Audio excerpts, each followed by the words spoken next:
My name is Vanessa Rule. I'm the co-founder of Mothers at Front. I'm also the director of expansion and learning.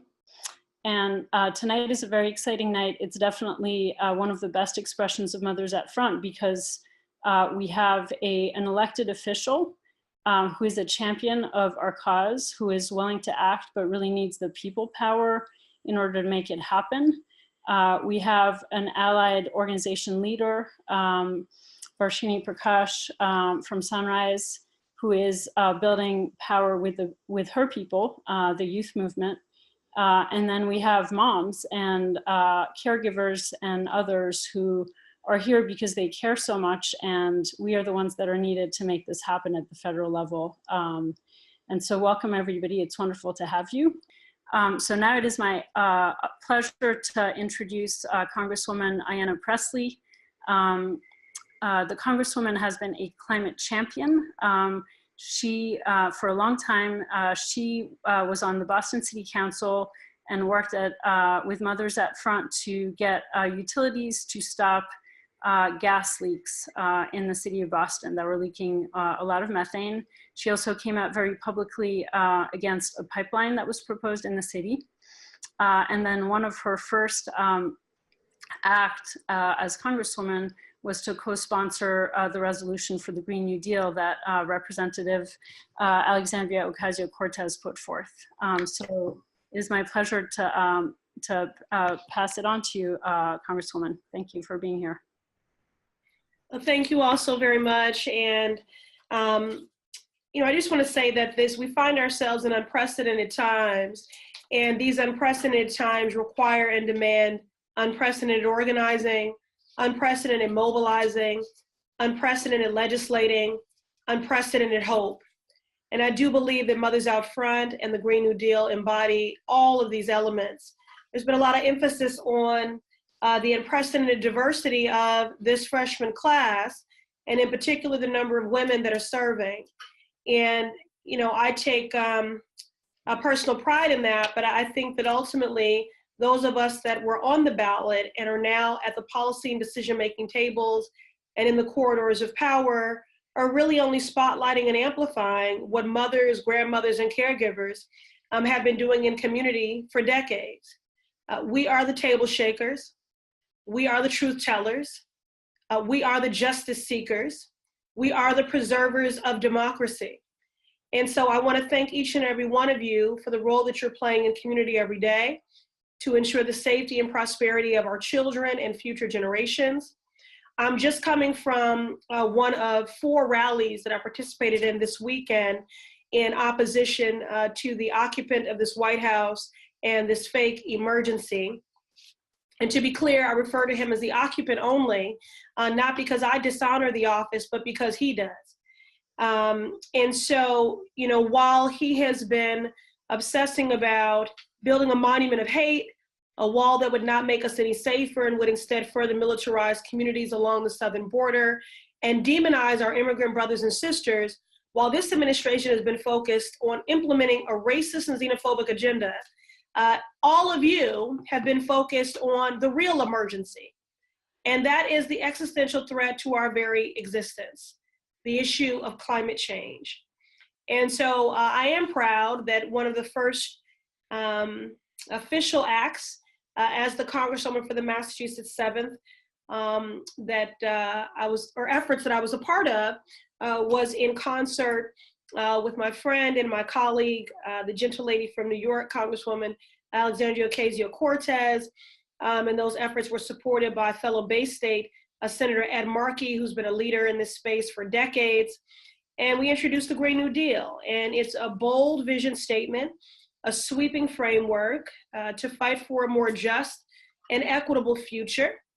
And I understand that there are some that find the boldness of this radical, but I'm sure that was a sentiment that was offered for really every major social movement or groundbreaking legislation in the history of this country, including the Civil Rights Act. So if it is radical to be bold, then I embrace that radicalism. And I thank all of you for being sisters in solidarity in that work. And again, it is visionary and it is bold, and it's sort of just it's a framework. because ultimately what we'll need to do and what will happen is that it will initiate a number of legislative proposals and fixes to actualize these broader visionary goals, such as addressing, in my district, the Massachusetts 7th. The reason why I ran is because the Massachusetts 7th is the most diverse and unequal district in our delegation. The data supports arguably one of the most unequal in the country. In fact, a 3-mile bus ride from Cambridge to Roxbury, median household income drops by $50,000 and life expectancy by 30 years. And so I know that not only does our planet and our country stand to benefit from the Green New Deal, but I know the Massachusetts 7th does, as a way to address these systemic and entrenched disparities and inequities that are environmental and health and economic. Everyone deserves good jobs and a livable future. One of the issues that wasn't mentioned in that wonderful and very gracious introduction is that I'm jokingly by some referred to as the legislative Lorax. I'm very passionate about trees and tree canopies. And so this was an issue that I led on the city council.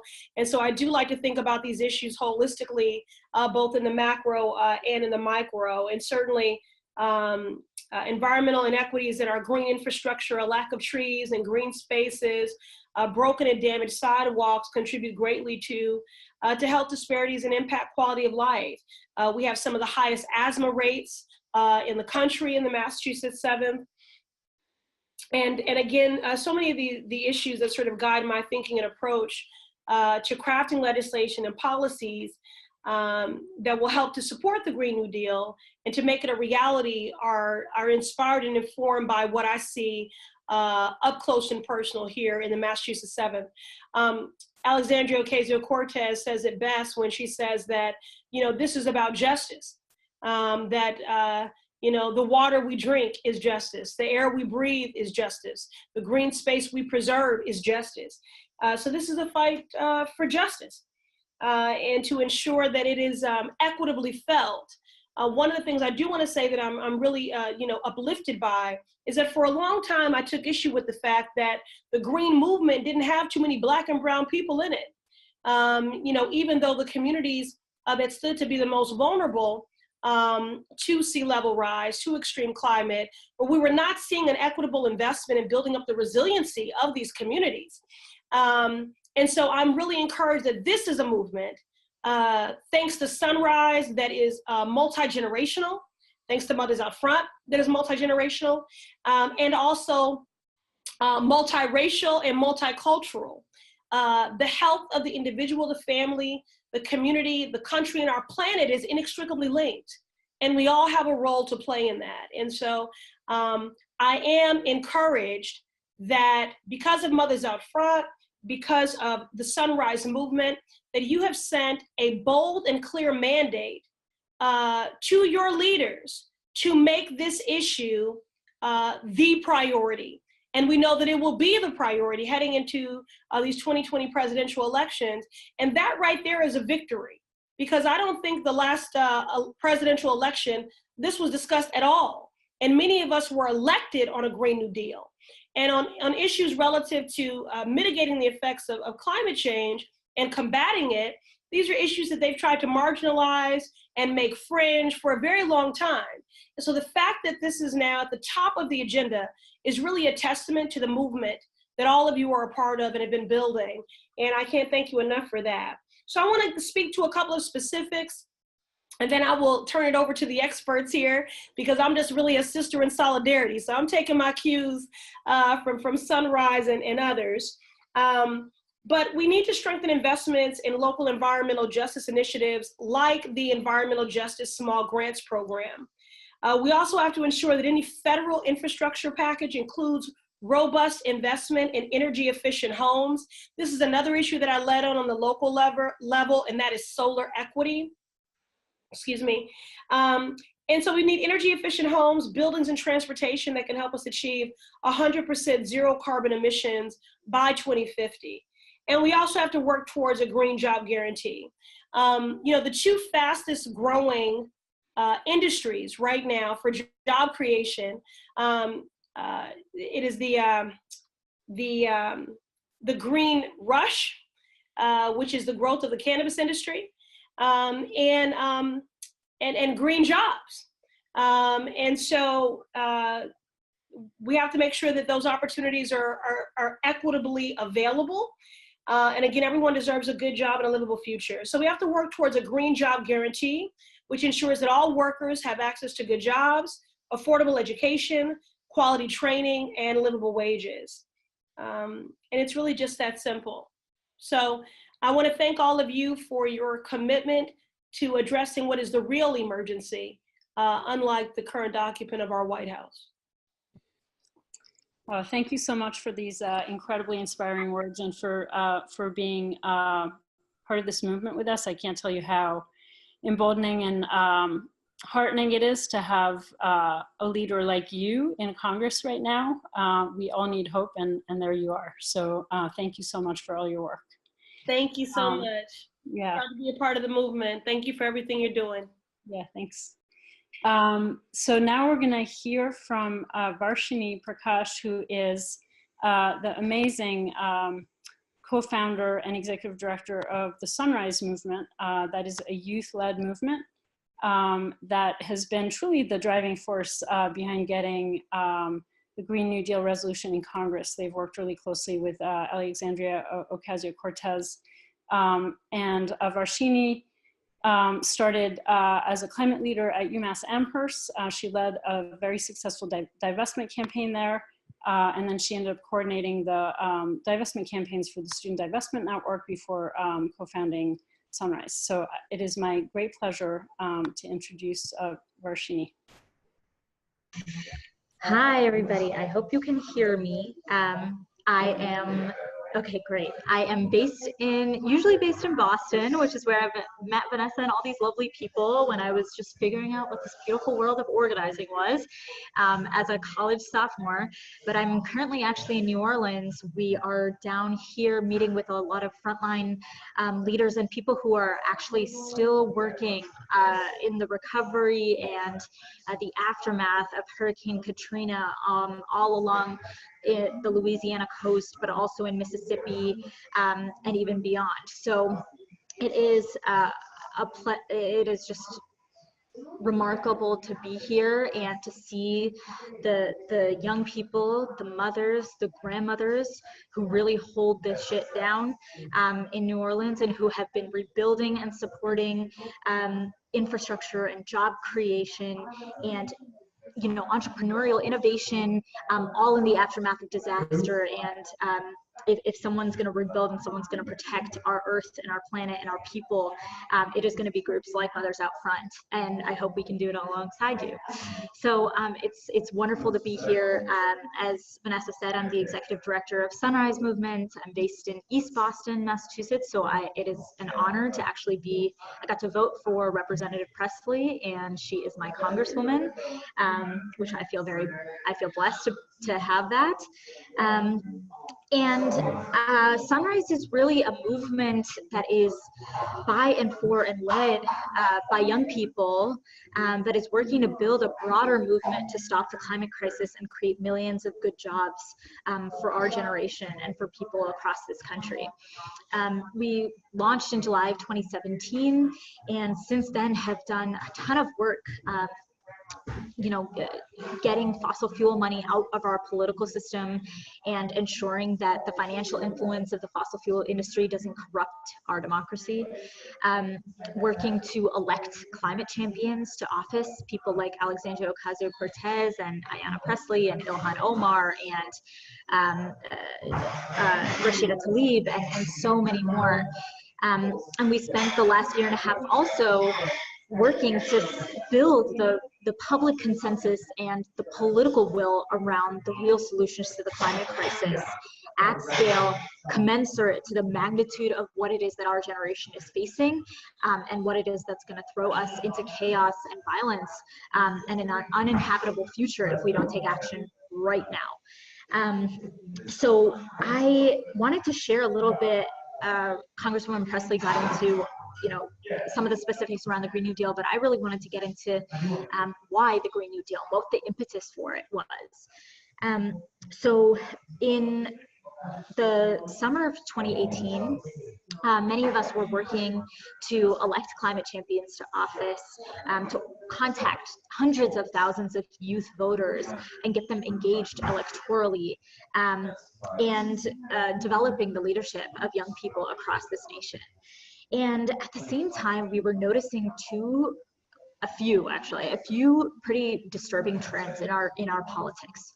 One was that we had seen the way in which fossil fuel corporations, the executives who led them, had spent so much money and resources, billions of dollars, buying out politicians of both political parties, but particularly noticed that 80% or more of oil and gas money went to the GOP, and we've seen the way in which the party has fully embraced climate denialism. And on the other side, we were seeing how Democrats who said that they believed the science, who vowed to do something about it, failed to have a plan. And seeing articles talking about how the Democrats didn't have a plan, and they didn't even have a plan to have a plan for how to stop the crisis. So we were seeing both of our politicians, both political parties, who have known about the climate crisis for twice as long as I have even been alive on this planet, and far more long than some of our 7, 8, 9, 10-year-old members have been alive for sure, failing to do anything that was close to what we need in this moment to ensure justice for all people, and a society and a government that actually works for all people in this country. And at the same time, I'm sure many of you remember the IPCC report, the United Nations climate change report that came out, saying that we had 12 years to transform every aspect of our society and our economy to stop this crisis or face existential threat, an ecological and humanitarian crisis that we had never seen before. And just to give you a sense, I mean, that means that the vast majority of people who are in our movement will, if we don't actually heed that warning, that the vast majority of our members will be 30 and their lives might be condemned to violence and destruction because of the failure of our political establishment. So that was kind of what was going on in that moment. And we realized that we needed, yeah, sorry if it's a little bit loud. I normally would be in my bedroom, but I'm in a cafeteria right now. I'll try to speak closer to the mic, seeing the comments rolling in. That we needed a plan, like a Green New Deal, that was actually going to heed the science and do what was necessary in line with what the science and justice demanded of us. So we brought hundreds of young people to Nancy Pelosi's office in DC. We called for a Green New Deal, and the specific things we were calling for were a 10-year economic mobilization to transform our society at a scale not seen since World War II. So a 10-year economic mobilization, a job guarantee to ensure that every person in this country who wants or needs a job can have one, doing the important work of averting crisis. And the third one was that any transition to a renewable energy future had to center racial and economic justice and gender justice in the process. And so those are really the core pillars of a Green New Deal, and we see it as tackling the twin crises of our lifetime, both inequality, an economic system that says that nauseating levels of inequality where 8 people in the world own as much wealth as the bottom 3.5 billion is acceptable and okay, and also the climate crisis.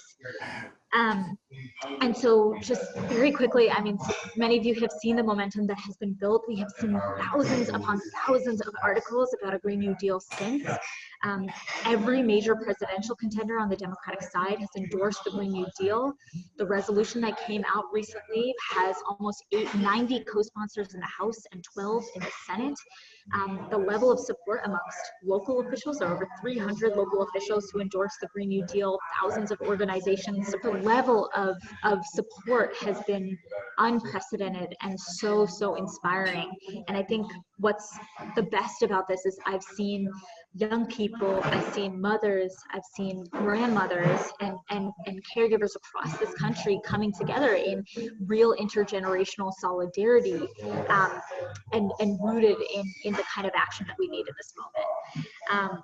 So just very quickly, I think, young people and the folks who are on this call are really the moral voice of our nation. Young people and mothers are the moral voice of our nation, and we need to be working together, because I think if we do, we will be utterly unstoppable. So we have so many things coming up and down the line. I'm sure Vanessa is going to share about more of it, but we're bringing the Green New Deal to every corner of the country on a Road to the Green New Deal tour. We will be doing all kinds of trainings and Green New Deal forums and summits across the nation. We will be holding demonstrations and actions at presidential debates around throughout the year. We will be supporting the global climate strikes that have been led by like 15-year-olds around the country. And I invite all of you, we're gonna need moms to be writing permission slips and parents to be writing permission slips for their kids to cut class to strike for the climate. So, and yeah, there's a lot of ways in which I think we can work together creatively and pool our resources. So I'll leave it there, and thank you so much for having me on this call, and thank you for the work that you do every single day to make this world a better place.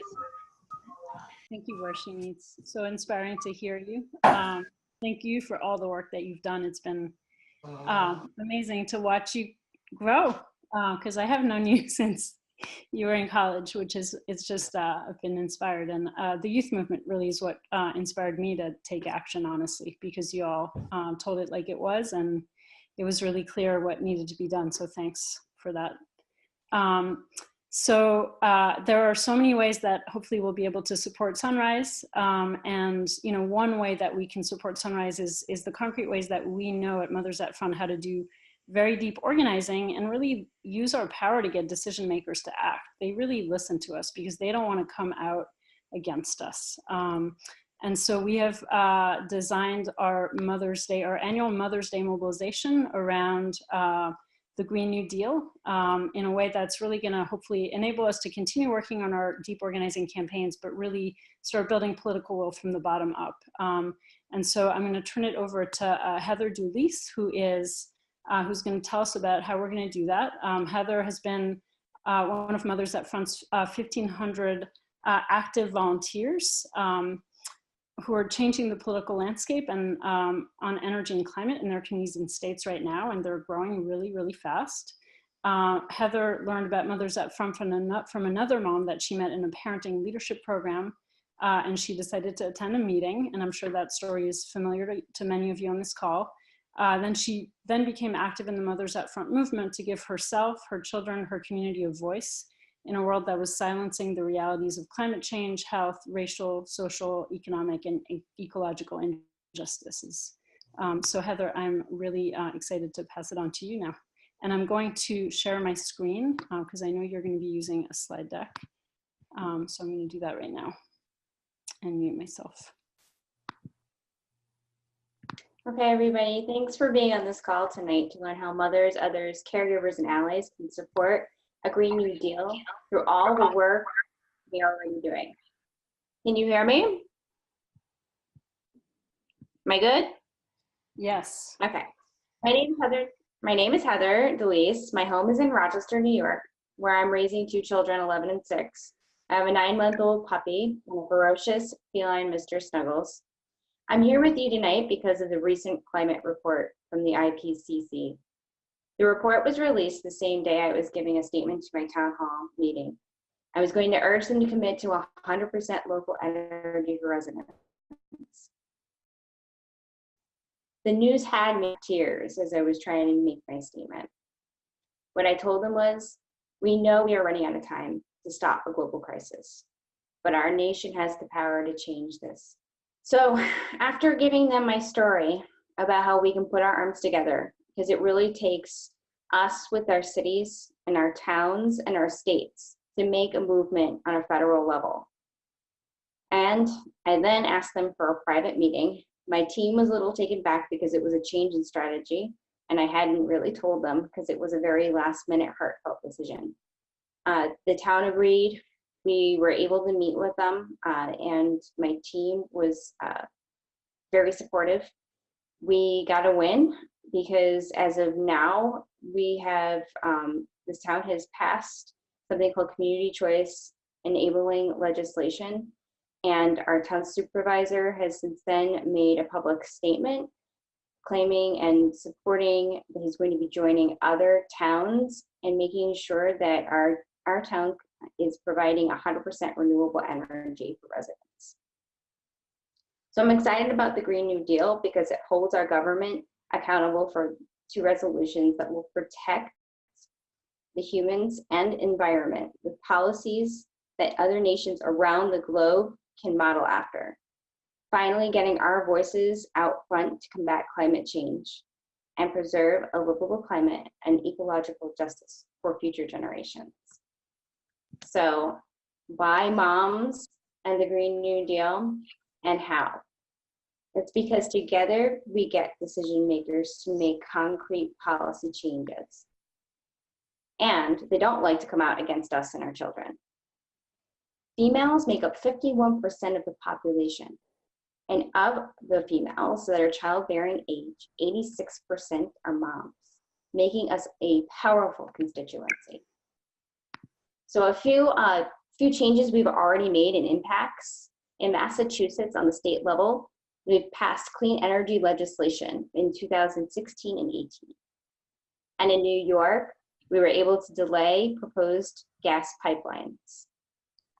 And in California, San Jose, which is the largest city in the United States, very similar to the story I just told you, we're able to adopt community choice energy and pass a bill to get 100% clean electricity by 2045. So how do we get to a Green New Deal? It does start with us. We move local and state decision makers so that cities and states can lead on energy and climate. Once we have people and political power, we can get federal level action. We can do this together. So the next step for Mother's Day mobilization is together we get our governors and municipal officials to sign on to the Green New Deal and make decisions that'll transition us off fossil fuels to renewables in our communities and states. An example that I'll give you is in New York State, Governor Cuomo just announced that he was going to be implementing something called the Green New Deal New York. He wants to try to get 100% clean energy power by 2040. But in his plan, he doesn't address the most carbon emission contributor, which comes from our transportation. We need to electrify transportation. Also, he doesn't address stopping fossil fuel infrastructure. Luckily, we have teams in Long Island and in Rochester working already on electrifying school buses. So our plan for Mother's Day Green Mobilization is to use our postcards with pictures and customizable asks. And the ask will be to sign on to the Green New Deal or approve or deny an existing project. If you do not have a team, then you can support an existing campaign or simply just ask your local elected official or governor to support the Green New Deal. And this is one way we're going to get them to walk their talk. Coming now through May in your communities, we're going to engage others and collect Mother's Day postcards to give targets to governors and municipal officials. This will mobilize our voices with thousands of signed and delivered postcards to decision makers. You can do lots of creative things like host a film screening, table at a farmer's market, or go to a local gathering and throw a house party. Just be creative and have fun. Then, May 5th through 6th, we'll have a national canvassing weekend. and we'll have training for that prior month in April. This is how we make it happen. Knocking on doors doesn't have to be intimidating. It's simply a way to have a meaningful conversation with neighbors and community members, a truly rewarding experience. And then the week before Mother's Day, we'll have a nationwide delivery of postcards to decision makers. Make sure to take pictures and share, and of course, again, have fun. One suggestion I want to make, though, is if you can, reach out to your representative and make an appointment to meet with someone from their staff and introduce yourself, and this will help build your relationship and establish your presence in the community. Then on Mother's Day, we'll have mother-authored op-eds and letters to editors in papers nationwide. Getting our stories published is just another way to mobilize our voices, and Mothers Out Front can provide all the tools that you need in order to make all this happen. And Vanessa will share how to do that and what's next. Thank you. Thank you, Heather. So yeah, we're going to be supporting you to do this. You know, we're going to be breaking out into breakout rooms in a few minutes to hear more ideas that you might have, but this is sort of a start. We're going to be providing postcards as we have in the past. The postcard that you saw, I'm not sure whether we're going to be using that version this year, but we'll have 2 or 3 that you can choose from. We will have graphics you can download, talking points. We're going to be organizing call-in actions. We're going to have trainings, canvassing trainings, how to host house parties if you wanted to do that, how to set up meetings with your elected officials and how to meet with them. And then we're going to give you an opportunity to gather on a regular basis to talk about how your work is going out there and learn from each other and get some great ideas. So the last thing we're going to do before closing is I want you to actually sign up. So I know how many people actually want to participate in this mobilization. So I'm going to put in the chat a link to a web page where you can actually fill out a form and say you're interested in being part of this. So if I'm going to put it in the chat again so that you make sure that everybody has it. And you can send the notes to me. I'm also going to put my email, vanessarule@mothersoutfront.org. And the last thing I'll say, so if you could go and sign that form right now, that would be fantastic. So you do it, because if you don't do it now, you won't do it later. And the last thing I'll say is put in a plug for time tonight, getting inspired and connecting with each other. We are having a face-to-face national meeting on April 6th and 7th in Boston. And that promises to be really amazing. We're going to be sending out the agenda by the end of the week. There's going to be a ton of learning, hearing from each other, what you're doing, getting some skills training, and really understanding sort of the larger strategy so that you can orient your work within that context. And, you know, we're going to also get really inspired and celebrate everything we've done together. So I encourage you to come to that. There are travel stipend available. There's no fee to register. And many families in the greater Boston area have offered to host. So it's pretty much a free event, and except for the travel. And if you need support with that, we can support you. So thank you everybody for being on this call tonight. I know it was really inspiring for me to hear from Congresswoman Pressley and from Varshini, but also to see all of you, because there is no movement without all of you. And so the fact that you took the time tonight to be here is incredibly meaningful. And I know you all bring incredible skills and resources and knowledge that are what we need to create the future we want together. So thanks, and we will be having more of these webinars on quarterly, so just keep looking for them and keep up the great work where you are. Thanks. Good night.